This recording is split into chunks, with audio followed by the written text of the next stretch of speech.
Hi welcome to Koluguru 24/7 news TV. నేను Shravan Kumar Veerlapati, senior journalist, political analyst. ఆంధ్రప్రదేశ్లో సాయి కృష్ణ అనేటువంటి యువకుడి అదృశ్యమా, హత్యనా, లాకప్ డెత్తా, ఈ వివరాలు ఏవి ఇంకా క్లారిటీ రాకముందుకే సిఐ నాగరాజుని అరెస్ట్ చేశారు ఆంధ్రప్రదేశ్ పోలీసులు.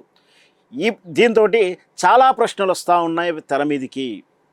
చాలా గమ్మత్తైన వ్యవహారం జరుగుతూ ఉంది. చంద్రబాబు గారి పాలనలో ఇట్లాంటి వ్యవహారాలు ఎన్నో వాటన్నిటికీ ఏ ప్రశ్నకు సమాధానం ఉండదు చంద్రబాబు గారి తీరుకు. తనకు తోడు ఇప్పుడు దేవుడు, అదే మన పవన్ కళ్యాణ్ కూడా తోడయ్యాడు. అయినా కూడా ప్రజలకు న్యాయం జరుగుతుందా అంటే చాలా అనుమానాలు వస్తూ ఉన్నాయి. ఎట్టకేలకు చాలా నాటకీయ పరిణామాల తర్వాత సిఐ నాగరాజుని పోలీసులు అరెస్ట్ చేశారు. ఇక్కడి నుంచే అసలు ప్రశ్నలు వస్తూ ఉన్నాయి. ఇప్పుడు మనకు అసలు సిఐ నాగరాజును ఎందుకు అరెస్ట్ చేశారో ఇంతవరకు బహిర్గతం చేయలేదు. ప్రెస్ మీట్ కూడా పెట్టలేదు, కనీసం క్రైమ్ న్యూస్ కూడా ఇవ్వలేదు, ఎఫ్ఐఆర్ విషయాలు కూడా బయటికి పొక్కలేదు. మరి ఎందుకు అరెస్ట్ చేశారో అంటే సాయి కృష్ణ విషయంలోనే అరెస్ట్ చేశారా, ఇంకా ఇతర కేసులు ఏమైనా ఉన్నాయా అంటే ఇతర కేసులు ఎందుకంటే గత 2 రోజుల నుంచి సిఐ నాగరాజును అక్రమాస్తులు అని చెప్పేసి కూడా వార్తలు వస్తూ ఉన్నాయి, పుంకాలు కథలు వస్తూ ఉన్నాయి. మరి సిఐ నాగరాజుని అవినీతి కేసులో అరెస్ట్ చేశారా లేదా ఇతర కేసులు ఏమైనా అరెస్ట్ చేశారా? నాగరాజుని అరెస్ట్ చేయడానికి కారణాలు ఏంటో ఇంతవరకు ప్రభుత్వం అధికారికంగా చెప్పలేదు. At the same time Sai Krishna చనిపోయాడా, అదృశ్యమైపోయాడా, ఏమైపోయాడని చెప్పి ఒక క్లారిటీ కూడా ఇవ్వలేదు. అంటే ఆ ప్రశ్నలు అలాగే మిగిలి ఉన్నాయి. కానీ సిఐ నాగరాజు మాత్రం అరెస్ట్ అయ్యాడు. ఇక్కడ చాలా ప్రశ్నలు వస్తున్నాయి. ఈ ప్రశ్నలకు బదులు ఎవరిస్తారు? First of all, Sai Vamsikrishna అనే వ్యక్తి, అబ్బాయి, యువకుడు పోలీసులు అరెస్ట్ చేశారా లేదా అని క్లారిటీ రావాలి. అతను అదృశ్యమైపోయాడా తెలవాలి, లాకప్ డెత్లో చనిపోయాడా తెలవాలి, లాకప్లో హత్య చేశాడా తెలాలి. ఈ ప్రశ్నలకు ఏవి సమాధానం లేదు. ఇంతవరకు అధికారికంగా ప్రకటన లేదు. విచారణల పేరు మీద, రాయబారాల పేరు మీద, లేదా ఈ పరామర్శ యాత్ర మీద కాలయాపన చేస్తున్నారే కానీ సాయి కృష్ణ విషయంలో మాత్రం ఎవరు కూడా ఎలాంటి ప్రకటన చేయలేదు. ఇటు దేవుడు ఏమంటున్నాడు, నాకు సంబంధం లేదు, నా శాఖ కాదు అంటున్నాడు, చేతి దులిపేసుకున్నాడు, అయిపోయింది.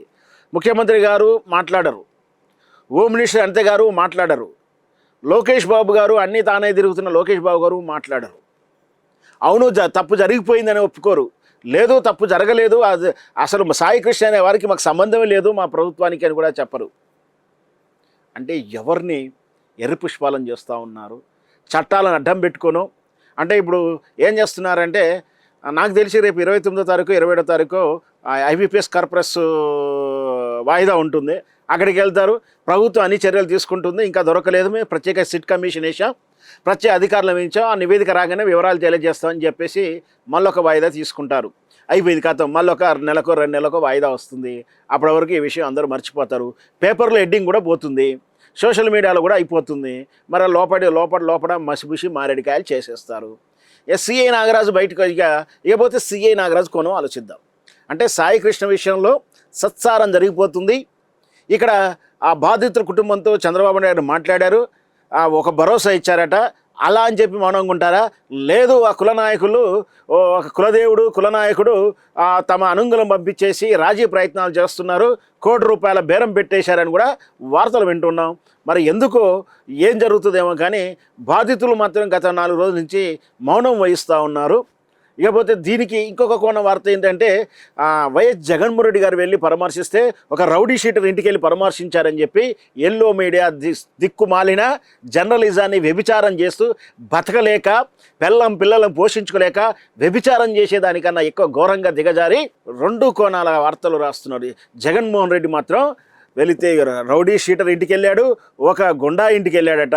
కానీ వాళ్ళనే మరి చంద్రబాబు నాయుడు కలిస్తే మాత్రం బాధితురాలు ఇంటికి వెళ్ళాడని చెప్పి హెడ్డింగ్ పెట్టినటువంటి జర్నలిస్టులారా, ఒకసారి ఆత్మ విమర్శలు చేసుకోండి.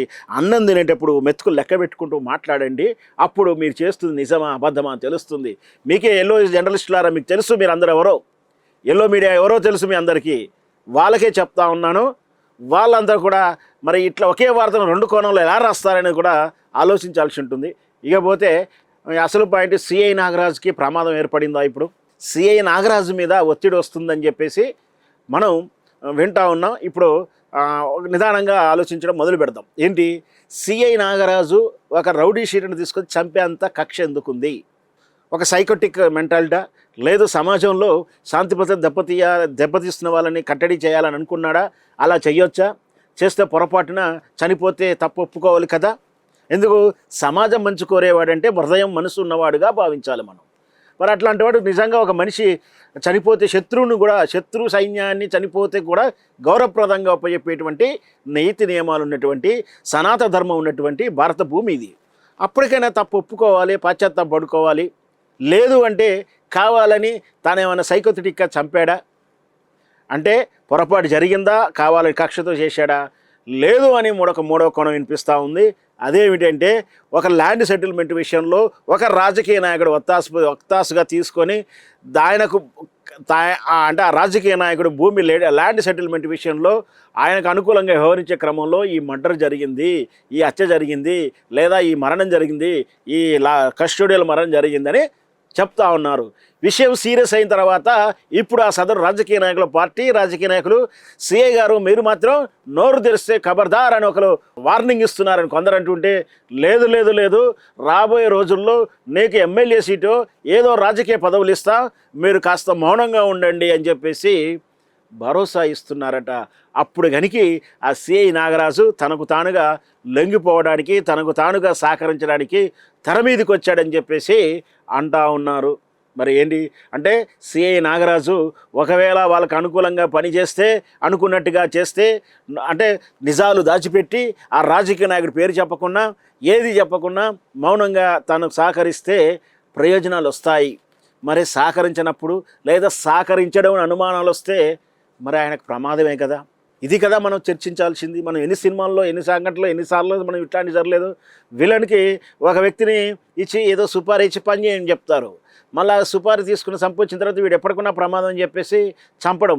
మొద్దు సీను కానీ చూస్తాం ఇట్లాంటి వ్యవహారాలు, ఇట్లాంటి కథలు ఎన్నో కూడా. ఎప్పటికి కూడా వీళ్ళు మనకు ప్రమాదము అని చెప్పి వాళ్ళని ఏదో రకంగా చట్టంలో లొసగులు అడ్డం పెట్టుకొని ఏదో చేసినట్టుగా ఉంది. అంటే మొత్తం మీద కృష్ణలంక పోలీస్ స్టేషన్ కస్టోడియల్ మరణం అది డెత్తా, యాక్సిడెంట్ అంటే అనుకోని ఆకస్మిక మరణమా, లాకప్ డెత్తా, లాకప్ మర్డరా, ఇది తేలాల్సిందే. ఈ వెనక సిఐ నాగరాజు యొక్క వ్యవహారంలో ఈ ల్యాండ్ సెటిల్మెంట్ ఏమైనా ఉందా లేదా, నిజ నిర్ధారాలు బయటికి రావాలి. నిజంగా సిఐ నాగరాజు తాను అంటే బయటపడడానికి రాజకీయ నాయకులు ఉన్న విషయం చెప్పడానికి ఇష్టపడితే కాదు నీకు ప్రయోజనాలు ఇస్తామని చెప్పి నోరు కట్టేస్తున్నాడని చెప్పి ఈ వార్త అంతా కూడా సాక్షి ప్రతిపక్ష పార్టీ అయిన సాక్షి పేపర్ రాసిన వార్తనే మనం చెప్తా ఉన్నాం.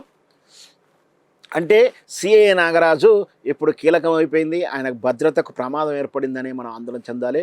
ఇక్కడ మనం ఒకవైపు మానవ హక్కులు, పౌర హక్కులు, ఇంకా బ్యూరోక్రాట్స్ హక్కుల గురించి ఆందోళన పడాల్సిన అవసరం వచ్చింది. రాజకీయ నాయకులకి ఎప్పటికప్పుడు తమ విధిని, డ్యూటీని పక్కకు పెట్టి ఇట్లా వాళ్ళకు మడుగులు వస్తే ఎంత ప్రమాదం ఇప్పటికైనా అర్థం చేసుకుని బ్యూరోక్రాట్స్, పోలీసులారా ఎవరో రాజకీయ నాయుడు ఫోన్ చేశాడనో, మీకేదో పోస్ట్ కావాలని చెప్పి ఎట్లాంటివి ఏమైనా చేస్తే కర్మ రిటర్న్స్ అవుతుంది, ఇబ్బందులు పడాల్సి వస్తుంది తెలియజేస్తున్నాను.